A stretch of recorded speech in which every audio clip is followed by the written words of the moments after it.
평화를 빕니다. 안녕하세요. 안젤라입니다. 오늘은 예수님이 돌아가신 날입니다. 깊이 묵상하며 금욕과 단식을 함께 지키도록 해요.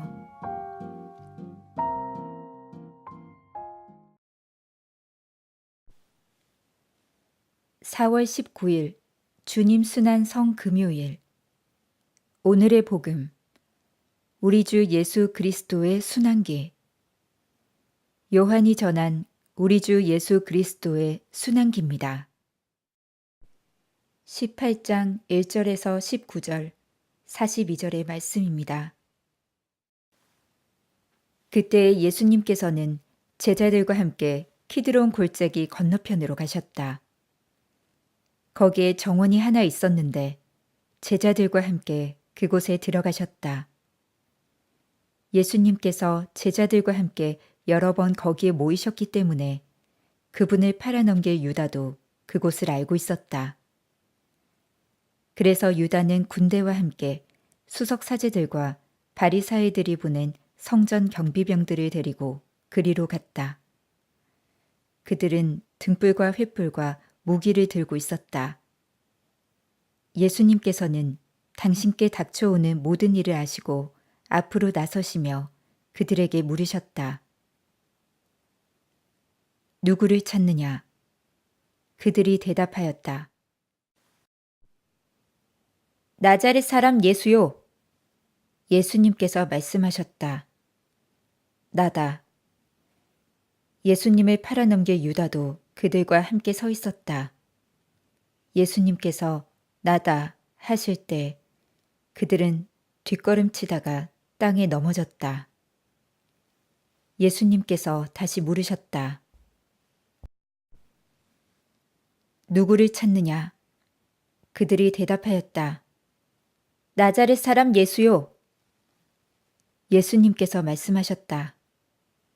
나다 하지 않았느냐? 너희가 나를 찾는다면 이 사람들은 가게 내버려 두어라. 이는 아버지께서 저에게 주신 사람들 가운데 하나도 잊지 않았습니다. 하고 당신께서 전에 하신 말씀이 이루어지게 하려는 것이었다. 그때 시몬 베드로가 가지고 있던 칼을 뽑아 대사제의 종을 내리쳐 오른쪽 귀를 잘라버렸다. 그 종의 이름은 말코스였다. 그러자 예수님께서 베드로에게 이르셨다. 그 칼을 칼집에 꽂아라. 아버지께서 나에게 주신 이 잔을 내가 마셔야 하지 않겠느냐. 군대와 그 대장과 유다인들의 성전 경비병들은 예수님을 붙잡아 결박하고 먼저 한나스에게 데려갔다. 한나스는 그 해의 대사제 카야파의 장인이었다. 카야파는 백성을 위하여 한 사람이 죽는 것이 낫다고 유다인들에게 충고한 자다. 시몬 베드로와 또 다른 제자 하나가 예수님을 따라갔다.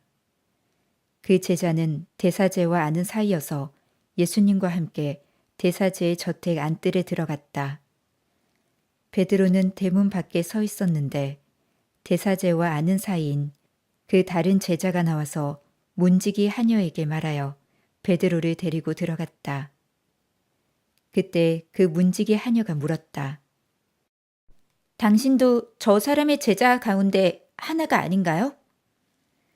그러자 베드로가 대답하였다. 나는 아니오.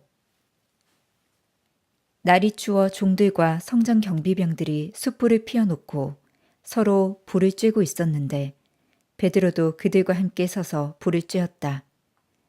대사제는 예수님께 그분의 제자들과 가르침에 관하여 물었다. 예수님께서 그에게 대답하셨다. 나는 세상 사람들에게 드러내놓고 이야기하였다. 나는 언제나 모든 유다인이 모이는 회당과 성전에서 가르쳤다. 은밀히 이야기한 것은 하나도 없다. 그런데 왜 나에게 묻느냐? 내가 무슨 말을 하였는지 들은 이들에게 물어보아라. 내가 말한 것을 그들이 알고 있다. 예수님께서 이렇게 말씀하시자 곁에 서 있던 성전 경비병 하나가 예수님의 뺨을 치며 말하였다. 대사제께 그따위로 대답하느냐? 예수님께서 대답하셨다.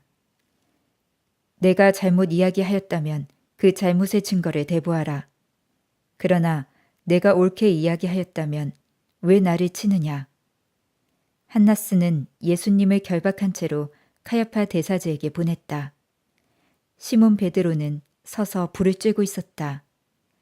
사람들이 그에게 물었다. 당신도 저 사람의 제자 가운데 하나가 아니오? 베드로는 부인하였다. 나는 아니오. 대사제의 종 가운데 하나로서 베드로가 귀를 잘라버린 자의 친척이 말하였다. 당신이 정원에서 저 사람과 함께 있는 것을 내가 보지 않았소? 베드로가 다시 아니라고 부인하자 곧 달기 울었다. 사람들이 예수님을 카야파의 저택에서 총독 관저로 끌고 갔다. 때는 이른 아침이었다.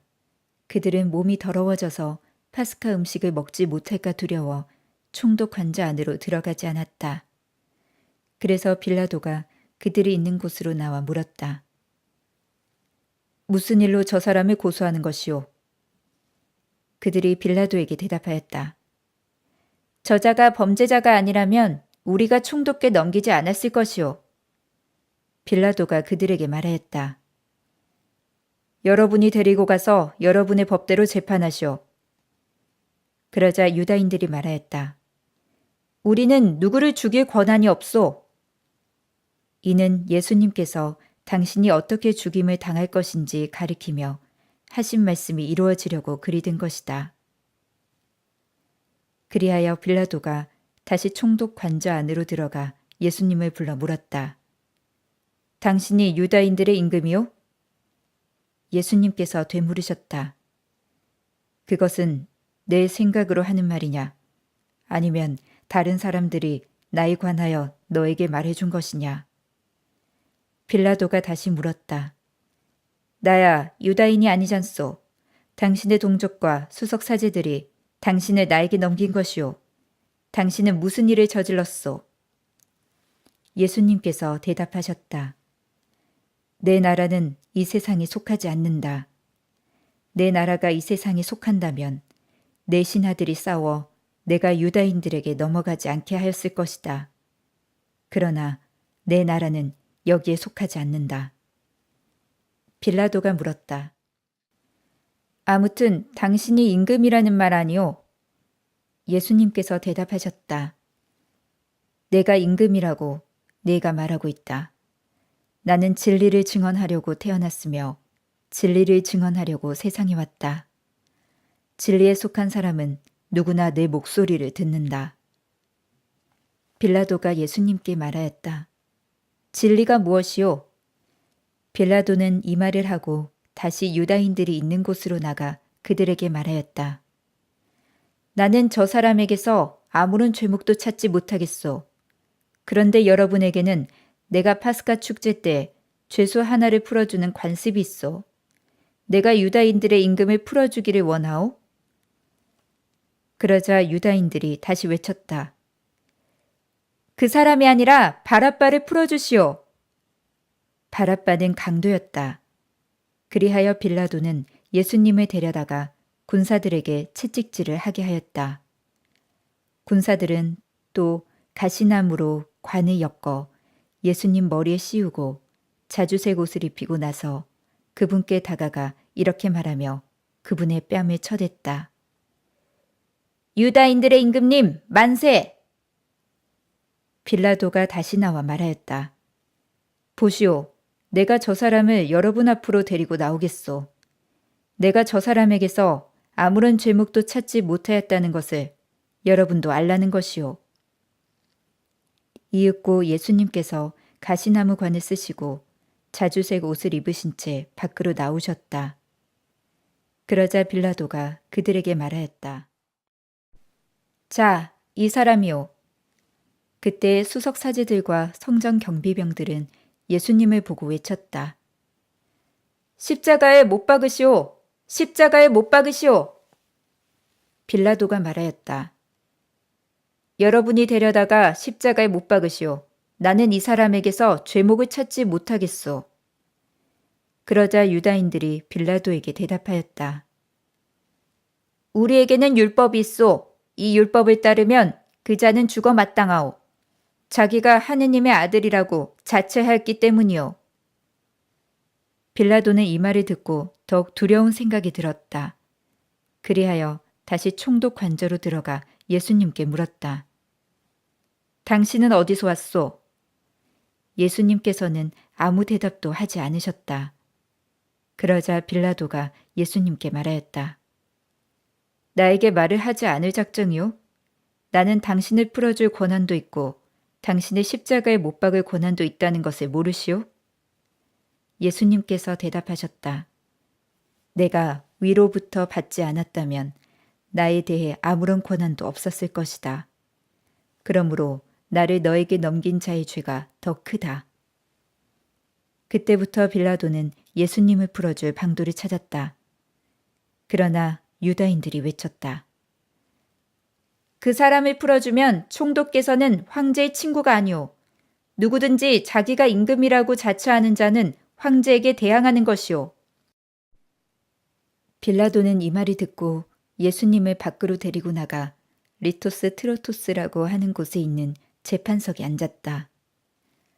리토스 트로토스는 히브리 말로 가파타라고 한다. 그날은 파스카 축제 준비일이었고 때는 낮 12시쯤이었다. 빌라도가 유다인들에게 말하였다. 보시오, 여러분의 임금이오. 그러자 유다인들이 외쳤다. 없애버리시오, 없애버리시오. 그를 십자가에 못 박으시오. 빌라도가 그들에게 물었다. 여러분의 임금을 십자가에 못 박으라는 말이오? 수석 사제들이 대답하였다. 우리 임금은 황제뿐이오. 그리하여 빌라도는 예수님을 십자가에 못 박으라고 그들에게 넘겨주었다. 그들은 예수님을 넘겨받았다. 예수님께서는 몸소 십자가를 지시고 해골터라는 곳으로 나가셨다. 그곳은 히브리 말로 골고타라고 한다. 거기에서 그들은 예수님을 십자가에 못 박았다. 그리고 다른 두 사람도 예수님을 가운데로 하여 이쪽 저쪽에 하나씩 못 박았다. 빌라도는 명패를 써서 십자가 위에 달게 하였는데 거기에는 유다인들의 임금 나자렛 사람 예수라고 쓰여 있었다.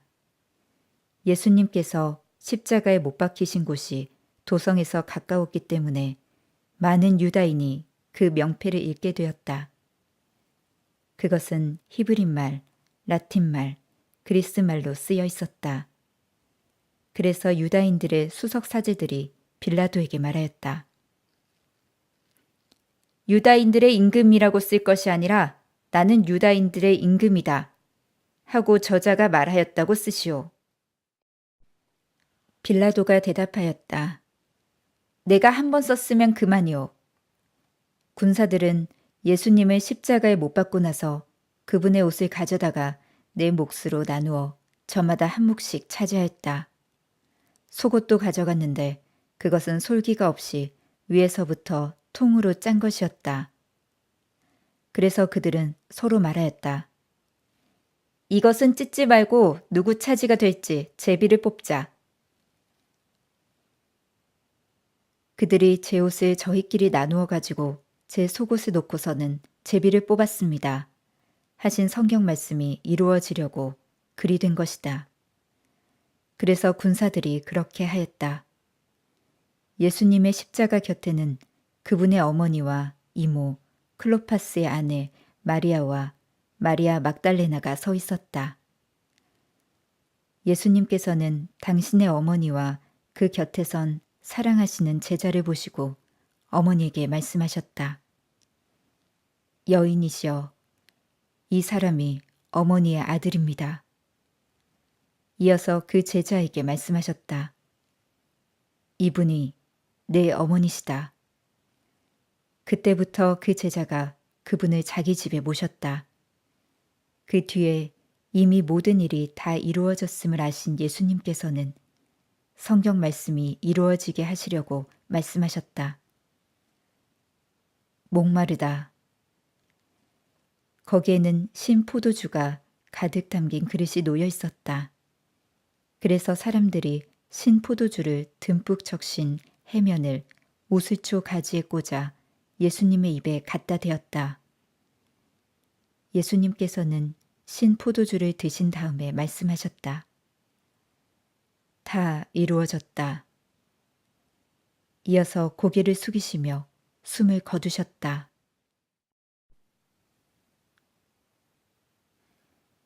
그날은 준비일이었고 이튿날 안식일이 큰 축일이었으므로 유다인들은 안식일에 시신이 십자가에 매달려 있지 않게 하려고 십자가에 못 박힌 이들의 다리를 부러뜨리고 시신을 치우게 하라고 빌라도에게 요청하였다. 그리하여 군사들이 가서 예수님과 함께 십자가에 못 박힌 첫째 사람과 또 다른 사람의 다리를 부러뜨렸다. 예수님께 가서는 이미 숨지신 것을 보고 다리를 부러뜨리는 대신 군사 하나가 창으로 그분의 옆구리를 찔렀다. 그러자 곧 피와 물이 흘러나왔다. 이는 직접 본 사람이 증언하는 것이므로 그의 증언은 참되다. 그리고 그는 여러분이 믿도록 자기가 진실을 말한다는 것을 알고 있다. 그의 뼈가 하나도 부러지지 않을 것이다 하신 성경 말씀이 이루어지려고 이런 일들이 일어난 것이다. 또 다른 성경 구절은 그들은 자기들이 찌른 이를 바라볼 것이다 하고 말한다. 그 뒤에 아리마테아 출신 요셉이 예수님의 시신을 거두게 해달라고 빌라도에게 청하였다. 그는 예수님의 제자였지만 유다인들이 두려워 그 사실을 숨기고 있었다. 빌라도가 허락하자 그가 가서 그분의 시신을 거두었다. 언젠가 밤에 예수님을 찾아왔던 니코데모도 모략과 침향을 섞은 것을 100리트라쯤 가지고 왔다. 그들은 예수님의 시신을 모셔다가 유다인들의 장례 관습에 따라 향료와 함께 아마포로 감쌌다. 예수님께서 십자가에 못 박히신 곳에 정원이 있었는데 그 정원에는 아직 아무도 묻힌 적이 없는 새 무덤이었다. 그날은 유다인들의 준비일이었고 또 무덤이 가까이 있었으므로 그들은 예수님을 그곳에 모셨다. 주님의 말씀입니다. 오늘의 묵상. 성금요일은 전례적으로 주님의 순환이 십자가 죽음으로 절정을 이루는 날입니다. 예수님께서는 이따금 예고하신 예루살렘에서의 비극적인 죽음을 오늘 맞이하십니다. 왜 그런 죽음을 맞이하셔야 했을까요? 고뇌와 고통으로 얼룩진 순환, 폭력적인 죽음은 인간적인 삶의 부정적인 현실을 드러내기에 하느님 아버지께서도 예수님께서도 이를 바라지 않으셨습니다. 예수님의 고통과 순환, 죽음의 가치는 하느님께서 사랑하시는 인류의 구원이라는 탁월한 목적에서 찾을 수 있습니다. 우리 신앙의 핵심 진리는 바로 하느님께서 너무 사랑하신 나머지 당신 아들을 내어주셨다는 것입니다.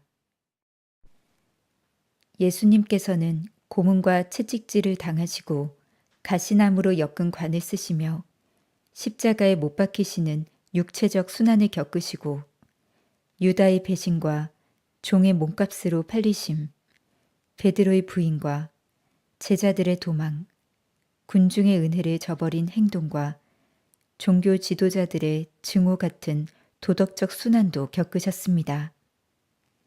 겟세마니에서 겪으신 예수님의 번민은 앞으로 벌어질 일들의 효과적인 서막입니다. 그러나 예수님께서는 아버지의 계획을 받아들이십니다. 제 뜻이 아니라 아버지 뜻이 이루어지게 하십시오. 이것이 예수님께서 순종하신 이유와 근거입니다. 아버지의 뜻은 인간을 사랑하고 인간을 구원하는 데 있습니다.